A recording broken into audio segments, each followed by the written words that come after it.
Bienvenue sur octopaddle.fr pour un unboxing spécial Nintendo Switch. Alors, bien sûr, comme beaucoup de papa gamers, j'ai craqué pour la nouvelle Nintendo. Ça fait très longtemps que je suis pas tombé sur une console Day One. Ça fait depuis la GameCube, je pense, chez Nintendo. Alors, j'ai pris cette console avec le hors-série Zelda, édition collector de Piggyback, donc un très beau livre. Peut-être plus tard, je vous le détaillerai. Donc, pour l'instant, il est encore sous cellophane. J'attends de pouvoir avoir une difficulté avec Zelda pour pouvoir l'ouvrir, la Nintendo Switch surveillée par Skull Kid, et bien sûr le gros jeu de la sortie, Zelda Breath of the Wild. Alors Zelda, qui est la grosse sortie de la console, est un Zelda tant attendu. Depuis Skyward sur Wii, il n'y avait pas eu de nouveaux Zelda originaux, je parle pas des remakes, et donc déjà une boîte qui amène quand même une certaine excitation, bien sûr avec le Seal of Quality de Nintendo, qu'ils n'ont pas abandonné depuis la NES. Et dedans, pas de notice, première déception. Donc on voit quand même une belle illustration, et cette fameuse cartouche qui a un goût soi-disant pas très bon. Test. Oh putain, oui, c'est vrai que c'est dégueulasse. Ils ont bien mis un produit pour éviter que votre chien ou vos enfants, au choix, puissent la manger. Donc une toute petite cartouche, guère plus gros qu'une cartouche de PS Vita, un peu plus épaisse toutefois, et qui peut aller jusqu'à 64 Go, donc autant vous dire, ça peut envoyer du lourd. Donc voilà, une belle boîte, donc c'est surtout le jeu qui nous intéresse, que je découvrirai plus tard.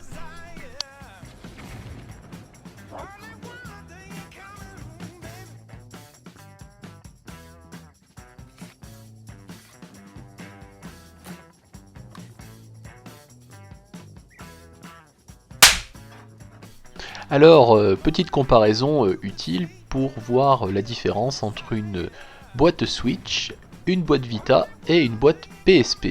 Donc j'ai comparé avec ces trois jeux là pour voir justement quelles sont les différences. Alors on voit une boîte Switch quand même beaucoup plus fine que les boîtes chez Sony, une hauteur qu'on verra finalement similaire, presque similaire à de la PSP, beaucoup plus fine, et qui permet à Nintendo de rejoindre en quelque sorte le club des consoles portables, chères à Sony, donc qui est une marque que j'apprécie notamment via leur PS Vita, qui est une de mes consoles portables les plus fétiches. Donc on voit vraiment qu'il y a eu un choix dans le packaging beaucoup plus léger en quelque sorte, et ce qui fait finalement plaisir. Alors maintenant passons au déballage de la bête. Alors j'ouvre délicatement bien sûr cette boîte. Alors tout d'abord, petit visuel sympathique. Pas trop de notions de sécurité comme d'habitude sur les consoles Nintendo, mis à part sur ce côté là, donc des notions qui sont illisibles. Le packaging qui comprend donc un écran, des Joy-Con, là le 2 et le 3, un en 6, un grip qui permet de mettre les deux Joy-Con, des dragons, un câble HDMI, et bien entendu un dock pour mettre la console. Donc voilà plus ou moins à quoi ressemble la console. On voit les deux couleurs rose et bleu qui permettent de séparer les deux Joy-Con pour ceux qui ont choisi le modèle de couleur. Moi j'ai voulu faire un truc plus classique, je préférais le gris. Je trouve que ça va plus dans le cadre d'un salon en particulier. Alors tout d'abord, c'est vrai que pas de scotch pour une console achetée à la Fnac. Donc j'ai quand même vérifié s'il y avait bien une console quand je suis allé la chercher. On sait jamais, ça aurait été con de trouver une brique à la place d'une console. Donc petit déballage d'une manière assez attentionnée, j'ai pas envie de déchirer ma boîte. Voilà un ensemble de données qui explique comment fonctionne la console. On a vu que vraiment Nintendo cherche la simplicité. Alors un paquetage relativement simple et efficace, comme le dirait un gars du marketing de chez Nintendo. Alors j'y vais vraiment doucement pour sortir tout d'abord l'écran tactile qui sert de console portable et également d'écran principal, et qui sera relié à la télé via le dock. Donc un très bel écran qui est bien tactile, je confirme. Relativement épais mais assez léger, ce qui fait plaisir. On voit que Nintendo vraiment a fait un produit d'une très grande qualité, je tiens à le dire. C'est pas du plastoc vulgaire. On voit vraiment qu'il y a eu un choix dans les matériaux choisis, un plastique assez sympa. Alors là, un petit repose, une cale, ou plutôt dira-t-on qu'un repose, qui permet de poser la console sur une table. Alors forcément il faut pas trop tirer dessus, hein, mais c'est pas du plastique rigide, on voit que c'est un plastique assez souple. Donc voilà, qui permet de tenir la console. Peu d'indications au dos de la console également, donc ça on voit que Nintendo a vraiment réfléchi son design. L'aération conséquente, le son, le bouton veille ou le bouton pour éteindre la console, la prise casque et bien sûr pour le jeu. Alors la prise memory, la memory stick est ailleurs. Je ne sais pas si on va la voir. Voilà, pour les Joy-Con sur le côté, les deux glissières qui permettent de mettre les différentes Joy-Con. Alors ces Joy-Con justement sont un peu la nouveauté de cette console, sont des périphériques des manettes en quelque sorte, hein, qui permettent bien sûr de jouer directement sur la console quand on les clipse sur le côté. Donc pareil, hein, un plastique de qualité, très agréable au toucher.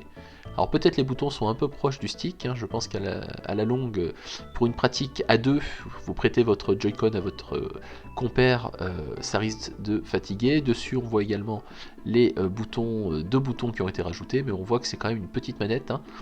Donc comme le dirait un pont de Microsoft, hein, des manettes adaptées aux mains japonaises. Et top ton propos qui va faire couler tes ventes. Hein. Voilà, donc là on voit que c'est un petit plus, un gimmick hein, qui permet de jouer à la console à deux, hein, par exemple en voiture, comme le montre très bien d'ailleurs le trailer. Un capteur infrarouge, donc pour tout ce qui est du motion gaming en particulier. Voilà, les indications qui sont assez discrètes, hein, donc ça c'est appréciable également, par rapport à d'autres consoles Nintendo où c'était beaucoup plus grossier.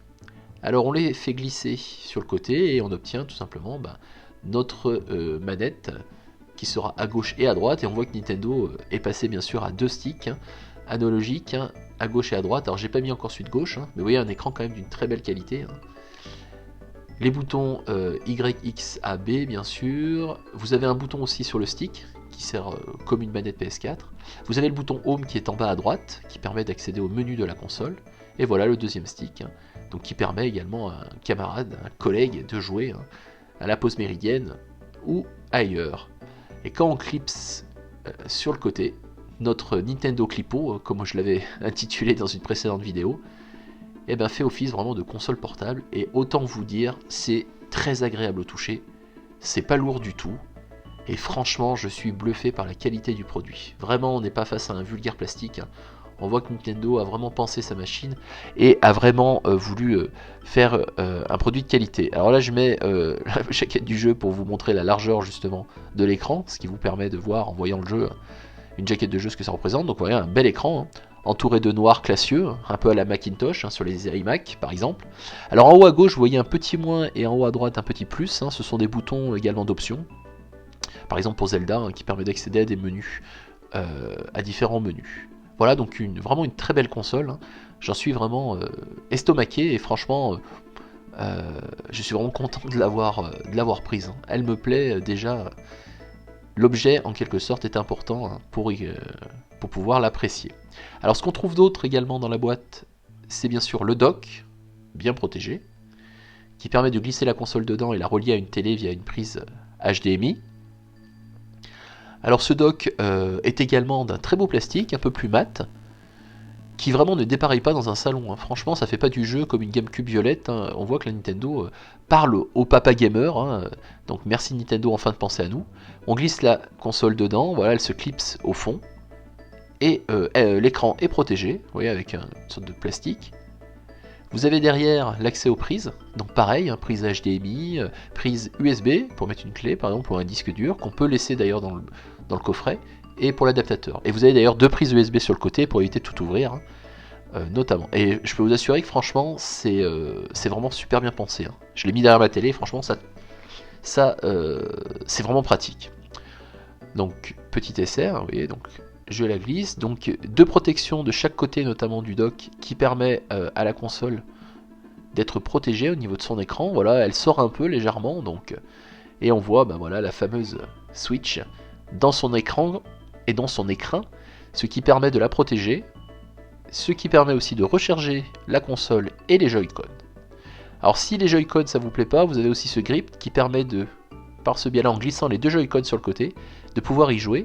Alors cette manette, ce support de manette ne recharge pas les Joy-Con, hein, mais bon, si vous mettez les Joy-Con avec une autonomie de 20 heures, il n'y a pas de problème. Alors enfin, la comparaison tant attendue entre les anciennes consoles Nintendo et cette nouvelle console de salon portable.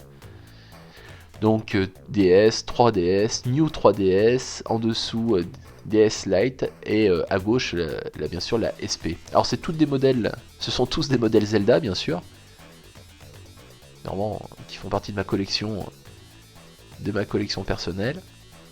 Et donc vous voyez en termes d'écran, on a quand même un écran relativement grand et beaucoup plus grand que les anciennes consoles Nintendo, à ne pas en douter. Hein. On voit quand même une volonté pour Nintendo de ne pas être largué d'une manière technologique. Alors si on le compare avec une 3DS XL, on voit encore un écran bien plus grand. Alors je me permets de vous le comparer directement en termes de taille. Donc vous voyez, quand on déplie une 3DS, l'écran fait la taille des deux parties. Hein. Alors se pose la question, est-ce que Nintendo va arrêter de produire des DS ou des 3DS avec la Switch? Peut-être pas tout de suite, ou peut-être plutôt la réserver pour un marché finalement beaucoup plus enfant, pour les enfants. Parce que bon, la 3DS est quand même un succès commercial. Voilà, donc la New 3DS. Et vous voyez tout de suite la différence au niveau de l'aspect. Hein. Les 3DS font vraiment jouet, hein. Tandis que la Switch fait vraiment console d'adulte, je trouve. Alors, petite comparaison pour terminer, hein. Toujours au niveau de la taille de l'écran. Hein. Et si vous enlevez les deux Joy-Con, bah finalement, la différence entre l'écran principal et la Switch. Donc cette comparaison nous permet bien de voir que Nintendo réutilise ses anciennes technologies. On reconnaît bien sûr les sticks, alors des sticks plus apparents que celui de 3DS, qui permet une meilleure prise en main sur la Switch. Également des boutons, 8 boutons, et également une fameuse croix qui est bien présente, une croix directionnelle à gauche. Hein. Donc une belle machine qui démontre que Nintendo a vraiment voulu faire un produit pas seulement pour des enfants, mais surtout pour les fameux papa gamers. Alors pour le reste du contenu, hein, du câblage HDMI bien entendu, hein, Nintendo n'a pas fait le rapia, fort heureusement. Souvenir de la 3DS qui n'avait pas d'adaptateur, et là nous en trouvons un, alors un peu plus gros que d'habitude, ce qui signifie quand même que Nintendo a essayé d'optimiser peut-être le chargement aussi de sa console, donc pour qu'elle charge plus rapidement, avec un adaptateur fourni. Et bien sûr des grips pour les Joy-Con, donc deux grips qui permettent de bien tenir les Joy-Con pour le motion gaming, traire une vache par exemple, et éviter d'exploser votre écran, votre joli écran LCD ou LED. Donc voilà, un pactage qui se termine, et j'espère que la vidéo vous a plu. N'hésitez pas à rajouter un commentaire, et bien sûr à venir nous voir sur octopaddle.fr.